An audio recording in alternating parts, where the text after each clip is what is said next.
ശിവന് അവസാനം അഞ്ജലിയെ അപ്രതീക്ഷിതമായി വിവാഹം ചെയ്യേണ്ടി വരികയാണ്. ഇനിയും ഹരിയുടെ ജീവിതത്തിലേക്ക് താനില്ലെന്ന് പറഞ്ഞ അഞ്ജലിയുടെ തീരുമാനം കടുത്തതാണെന്ന് അറിയുന്നതോടുകൂടി വേറെ വഴിയില്ലാതെ അഞ്ജലിക്ക് ഒരു ജീവിതം കിട്ടാനും ഇനിയും അഞ്ജലിനെ ഒരു ദുഃഖത്തിലേക്ക് തള്ളിവിടാതിരിക്കാനും ശിവന്റെ അമ്മയും ബാലേട്ടനും ശ്രീദേവിയും ശങ്കരനും എല്ലാം കൂടെ ചേർന്നെടുക്കുന്ന ആ തീരുമാനം എല്ലാവരെയും ഞെട്ടിക്കുന്നു. ഈ വിവാഹവേദിയിൽ വെച്ച് തന്നെ അഞ്ജലിയുടെ വിവാഹം നടക്കണം. വിവാഹം മുടങ്ങാൻ പാടില്ല. പക്ഷെ വരൻ ശിവനായിരിക്കണം.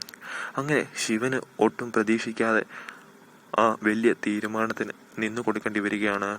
ആദ്യമൊക്കെ എതിർപ്പറിയിച്ചെങ്കിലും ശിവന് അവസാനം ഏട്ടത്തിയുടെയും ബാലേട്ടനെയും എല്ലാവരുടെയും നിർബന്ധത്തിന് വഴങ്ങുന്നു.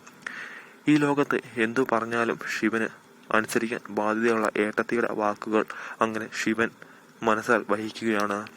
അങ്ങനെ ശിവനും അഞ്ജലിയും തമ്മിലുള്ള ആ വിവാഹം നടക്കുന്നു.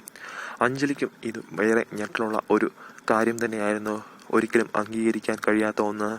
അവസാനം എന്ന് പോരടിക്കുന്ന ശിവനുമായി വിവാഹം ചെയ്യണമെന്നുള്ളത് അഞ്ജലിയും ആദ്യം എതിർത്തെങ്കിലും ശങ്കരന്റെ നിസ്സഹായാവസ്ഥ അഞ്ജലിനെ ഏറെ വിഷമിപ്പിക്കുന്നു.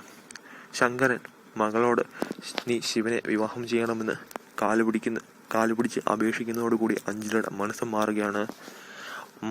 മനസ്സോടെയാണെങ്കിലും ശിവനെ അഞ്ജലി വിവാഹം ചെയ്യുന്നു. അങ്ങനെ ഒരിക്കലും തമ്മിൽ കണ്ടാൽ ഒരു ഇഷ്ടമോ സ്നേഹമോ പ്രകടിപ്പിക്കാത്ത അവർ തമ്മിൽ വലിയ ഒരു രീതിയിലുള്ള അപ്രതീക്ഷിതമായ ഒരു സംഭവം ഉണ്ടാകുന്നു. അങ്ങനെ ശിവനും അഞ്ജലിയും വിവാഹിതരാകുന്നു.